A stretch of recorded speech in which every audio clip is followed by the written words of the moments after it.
This is Revathi. Welcome back to అందమైన కథల పొదరిల్లు. మహర్షి episode number 224. మహర్షి ఇంటికి వచ్చిన తాన్య జరిగిన విషయం చెప్తుందా? కథలకు వెళ్ళబోయే ముందు దయచేసి వీడియోకి ఒక లైక్ ఇవ్వండి, అలాగే హైప్ ఇచ్చి వీడియోని సపోర్ట్ చేయండి. తాన్య కన్నీళ్లు పెట్టుకుంటూ మహర్షి ఇంటి ముందు ఆటో దిగుతుంది. లోపల అవంతి మహర్షి పక్కన కూర్చొని, ఎందుకు మహర్షి గారు అలా కంగారు పడుతున్నారు? ఆ అమ్మాయి ఎవరో మళ్ళీ ఖచ్చితంగా మీ దగ్గరికి రావచ్చు, మీరు కంగారు పడకండి అంటూ మహర్షికి నచ్చ చెప్తుంటుంది. నాకు ఏమీ అర్థం కావట్లేదు అవంతి. ఆ అమ్మాయి బయటికి వెళ్ళి నా గురించి ఉన్న నిజం చెప్తే మళ్ళీ కష్టం కదా అంటూ మహర్షి బాధపడుతుంటాడు. బయట తాన్య కన్నీళ్లు తుడుచుకుంటూ డోర్ దగ్గరికి వచ్చి బెల్ ప్రెస్ చేస్తుంటుంది. అవంతి అది విని, ఎవరో వచ్చారు, చూసొస్తానుండండి అని చెప్పి వెళ్ళి డోర్ ఓపెన్ చేస్తుంది. ఎదురుగా తాన్య లగేజ్తో కనిపించడం చూసి ఆశ్చర్యపోతూ, ఏంటే లగేజ్తో వచ్చావు అని అడుగుతుంది. మహర్షి అవంతి మాటలు వింటూ లేచి డోర్ వైపు చూస్తుండగా తాన్య ఉన్న బాధలో అవంతితో ఏమీ మాట్లాడలేక లగేజ్తో లోపలికొస్తుంది. రాగానే వాళ్ళ బావగారిని చూస్తుంది. చూసిన మరుక్షణమే తన కళ్ళల్లో కన్నీళ్లు ఏరులై పారుతుంటాయి. ఇద్దరూ తన కన్నీళ్లు చూసి ఆశ్చర్యపోతుంటారు. ఏమైంది తాన్యా, ఎందుకే అలా ఏడుస్తున్నావు అని అడుగుతుంది అవంతి కంగారు పడుతూ. తాన్య నోరు విప్పి ఏమీ మాట్లాడలేక కన్నీళ్లు పెట్టుకుంటూ నిలబడి ఉంటే మహర్షి కంగారు పడుతూ తన దగ్గరికి వచ్చి, ఏమైందమ్మా, గౌతమ్ మళ్ళీ నిన్ను ఏమైనా అన్నాడా అని అడుగుతాడు. తాన్య దుఃఖం కట్టలు తెంచుకుంటూ కుమిలిపోయి ఏడుస్తూ, నన్ను క్షమించండి బావగారు అంటూ మహర్షి కాళ్ళ మీద పడి ఏడుస్తుంటుంది. అది చూసి మహర్షి అవంతి నిర్ఘాంతపోతారు. ఏమైంది తాన్య, నువ్వు నా కాళ్ళ మీద పట్టం ఏంటమ్మా, ముందు పైకిలే అంటూ మహర్షి తనని పైకి లేపబోతుంటే, లేదు బావగారు, నేను మీ కాలు పట్టుకొని క్షమాపణ అడగాల్సిందే అంటూ మహర్షి కాలు పట్టుకొని ఏడుస్తుంటుంది. తనసలు అలా ఎందుకు చేస్తుందో మహర్షికి అర్థం కాక అవంతిని చూసి, నువ్వేనా తనకి చెప్పు అవంతి, నా కాళ్ళ మీద నుండి తనని లేపు అని అంటాడు. అవంతి దగ్గరికొచ్చి, ముందు లే తాన్య, ఎందుకు ఇలా చేస్తున్నావు అంటూ తాన్యాని బలవంతంగా పైకి లేపింది. తాన్య దుఃఖం ఆగక వాళ్ళ అక్కని హక్ చేసుకుని ఏడుస్తుంటుంది. అసలు ఏమై ఉంటుందా అని ఇద్దరిలోనూ కంగారుంటుంది. మా అమ్మవి కదూ, అలా ఏడవకే, అసలు ఏమైందే, మీ ఇంట్లో ఏదైనా గొడవ జరిగిందా, ఏదైనా ఉంటే చెప్పు, గౌతమ్తో నేను మాట్లాడతాను అని అంటుంది అవంతి. గౌతమ్ పేరు ఎత్తగానే తాన్య కోపంగా కన్నీళ్లు తుడుచుకొని వాళ్ళ అక్కని చూస్తూ, నీ స్నేహితుడి పేరుని ఇక నా దగ్గర తీసుకురాకక్క, ఈ రోజుతో గౌతమ్కి నాకు శాశ్వతంగా దూరం ఏర్పడింది అని అంటుంది. ఆ మాటలు విని ఇద్దరూ షాక్ అవుతారు. ఏమైంది తాన్యా, ఎందుకు గౌతమ్ మీద అంత కోపంగా ఉన్నావు అని అడుగుతాడు మహర్షి. జరిగిన విషయం చెప్పడానికి తాన్యాకి కష్టంగా అనిపిస్తూ మాట్లాడలేకపోతుంది. అసలు ఏమైందో చెప్పవే అని అడుగుతుంది అవంతి కంగారు పడుతూ. తాన్య దుఃఖాన్ని దిగమింగుకొని, రాత్రి మీ హోటల్ రూమ్లోకి ప్రాస్టిట్యూట్గా వచ్చింది ఎవరో కాదు బావగారు, నేనే అని అంటుంది కష్టంగా పదాలు కలుపుతూ. అది విని ఇద్దరూ షాక్ అవుతుంటారు.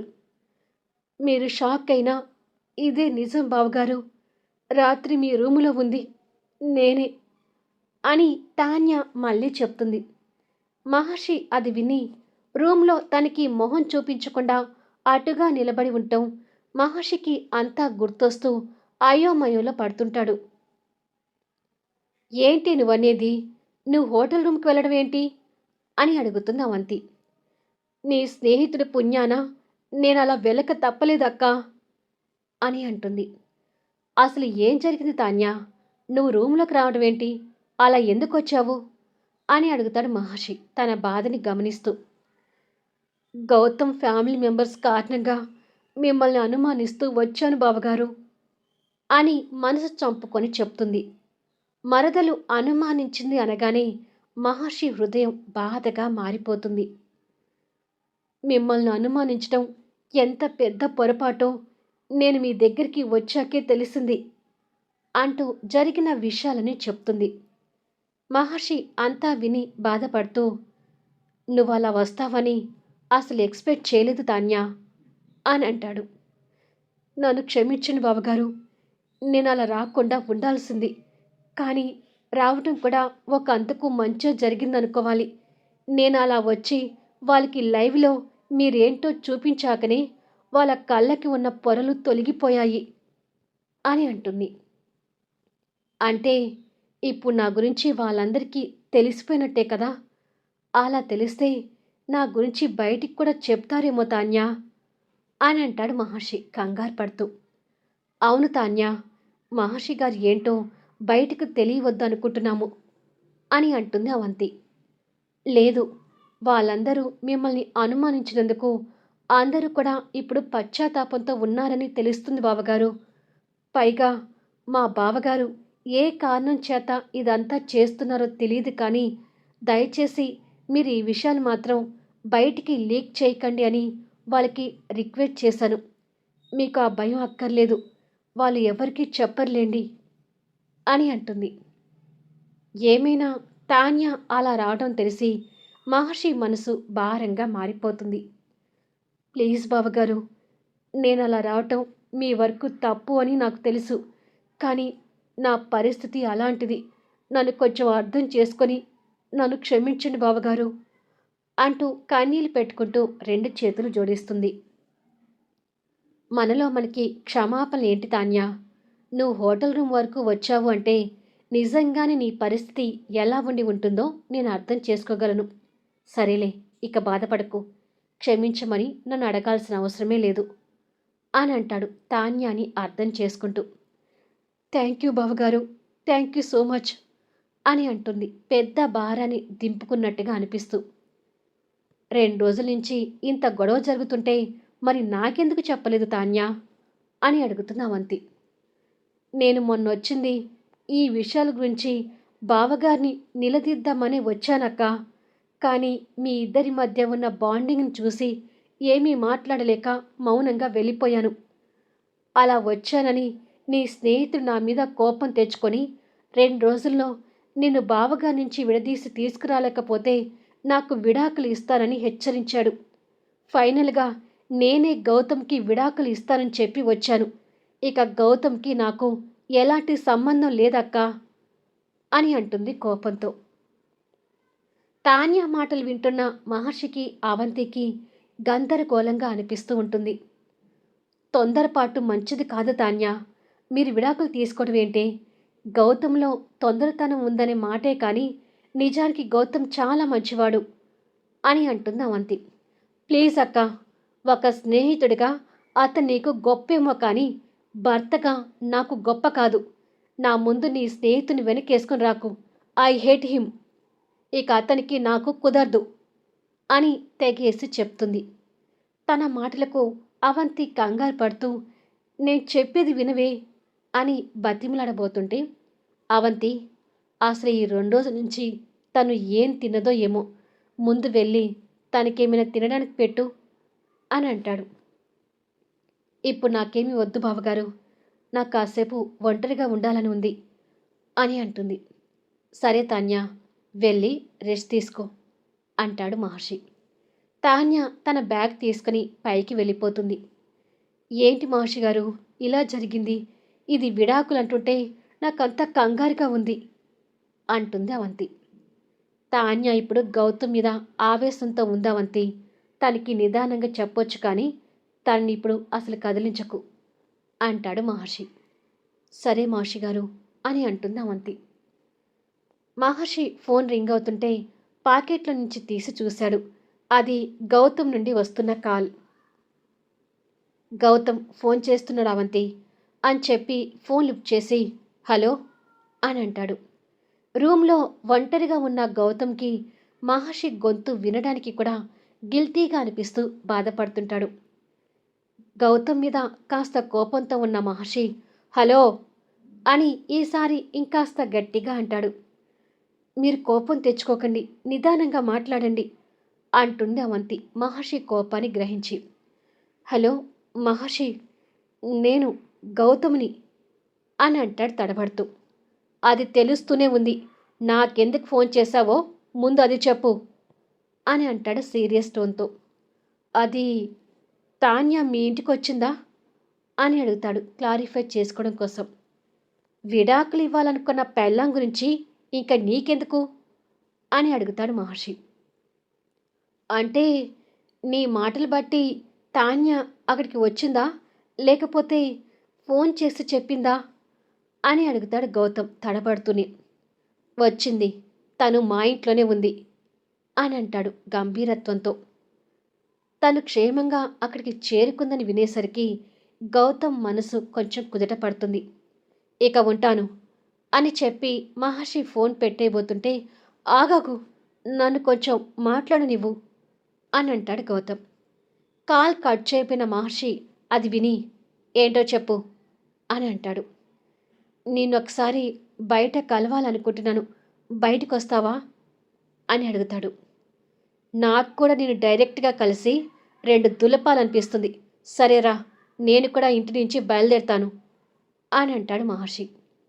మహర్షి కోపం గౌతమ్కి కూడా అర్థమై ఇంకా తడబడుతూ, సరే నేను కూడా ఇప్పుడే బయలుదేరుతున్నాను అని చెప్పి ఫోన్ పెట్టేస్తాడు. ఈడియట్ అని మహర్షి గౌతమ్ని కోపంగా తిట్టుకుంటూ ఉంటే, అబ్బా మీరు గౌతమ్ మీద అంత కోపం తెచ్చుకోకండి మహర్షి గారు, ఏదైనా నిదానంగా మాట్లాడి చూడండి అని అంటుంది అవంతి. తాన్య అన్నట్టు నీ స్నేహితుడు నీకు గొప్పేమో కానీ మాకు గొప్ప కాదు అని సీరియస్గా చెప్పి మహర్షి వెళ్ళబోతుంటే, బయట మార్కెట్ నుండి వచ్చిన 2 సర్వెంట్స్ కూరగాయలతో లోపలికి వస్తూ ఎదురవుతారు.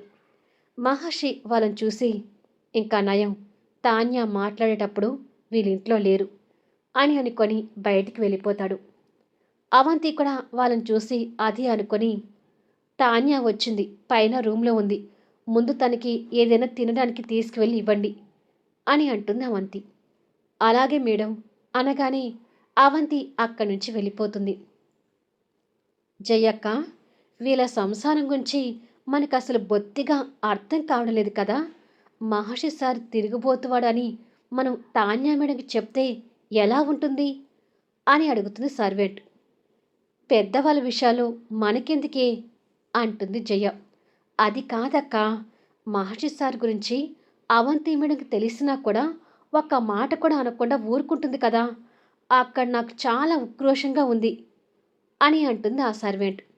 సరేలే, ఎప్పుడైనా వీలు చూసుకొని చెప్దాంలే అంటుంది జయ. లేదక్క, నేను ఇప్పుడే చెప్తాను. అవంతి మేడం ఎలాగో తాన్యా మేడంకి తినడానికి ఏమైనా తీసుకువెళ్ళమని చెప్పింది కదా అంటూ అక్కడున్న డైనింగ్ టేబుల్ దగ్గరికి వెళ్ళి అక్కడ ఉన్న యాపిల్, చాకు, ప్లేటు తీసుకుని, నేను వెళ్ళి యాపిల్ కట్ చేస్తూ ఉన్న విషయం చెప్తుంటాను, నువ్వు ఈలోపు తాన్యా మేడంకి కాఫీ తీసుకొని రా అక్క అని చెప్పి తను పైకి వెళ్ళిపోతుంది. పెద్దవాళ్ళ విషయాలు మనకి వద్దులే అంటే చెప్తే వినదు అని జయ కాస్త కోపంగా తిట్టుకుంటూనే కిచెన్లోకి వెళ్ళి కాఫీ కలుపుతుంటుంది.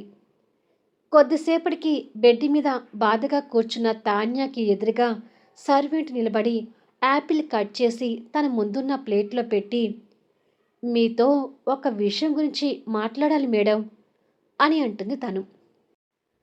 బాధతో ఉన్న తాన్య తన బాధను దిగమింగుకోవటానికి ప్రయత్నిస్తూ, ఏ విషయం అది అని అడుగుతుంది.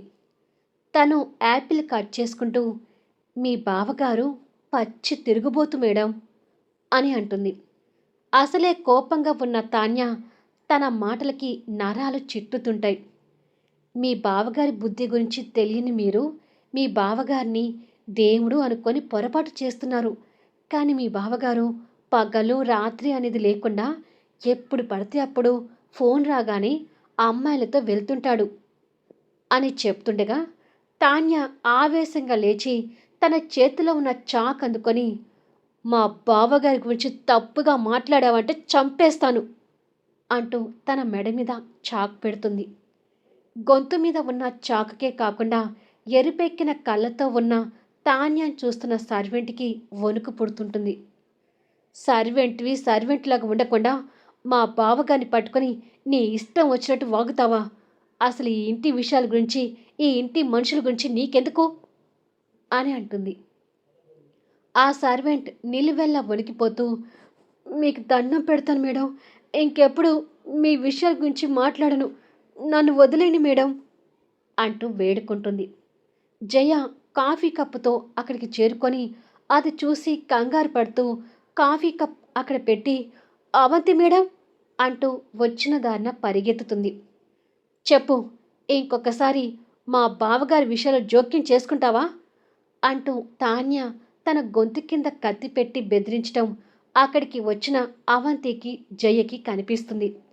ఏ తాన్య, ఏంటిది, తనని వదులు అంటూ అవంతి వాళ్ళ మధ్యకొస్తుంది. నువ్వు తప్పుకో అక్క, బావగారి గురించి తను అలా మాట్లాడినందుకు చంపేయాలి అంటూ తాన్య ఆవేశపడుతుంటే, ఆగు తాన్య, ఏంటి ఆవేశం అంటూ అవంతి వచ్చి తన మెడ మీద నుండి కత్తిని తొలగించి, నువ్వు అవతలికి వెళ్ళు అంటూ ఆ సర్వెంట్కి చెప్తుంది. ప్రాణాలు మిగిలినందుకు తను సంతోషపడుతూ, నిజంగానే పెద్దవాళ్ళ విషయాల గురించి మాకు అనవసరం అని తెలిసింది, నాకు బాగా బుద్ధొచ్చింది, రా జయక్క మనం వెళ్దాము అని చెప్పి ఆ సర్వెంట్ జయ చేపట్టుకుని తీసుకుని వెళ్తుంది. ఏంటి తాన్య అంత ఆవేశం, అలా కత్తి పెట్టి సర్వెంట్స్ మీద నీ కోపాన్ని చూపిస్తే ఏంటి అర్థం అని అడుగుతున్న అవంతి. నిజమే అక్క, ఈ కత్తితో నేను సర్వెంట్ని చంపడం కాదు, నీ స్నేహితుడి గొంతు కొసి చంపాలి అని అంటుంది గౌతమ్ మీద మండిపోతూ. మళ్ళీ నెక్స్ట్ వీడియోలో కలుద్దాం. గౌతమ్ మీద ఇంతగా మండిపోతున్న తాన్య గౌతమ్కి దగ్గరయ్యే అవకాశం ఉందా? అసలు గౌతమ్ మహర్షిని ఎందుకు మీట్ కావాలి అనుకున్నాడు? వాళ్ళిద్దరి మధ్య ఏం జరగబోతుంది? అద్భుతమైన కథనంతో ఆసక్తికరంగా సాగే కథా వీడియోస్ని మిస్ కాకుండా చూడండి. కథ నచ్చితే దయచేసి లైక్ చేయండి, హైప్ ఇవ్వండి, మీ అమూల్యమైన కామెంట్స్ షేర్ చేయండి. Thank you for listening.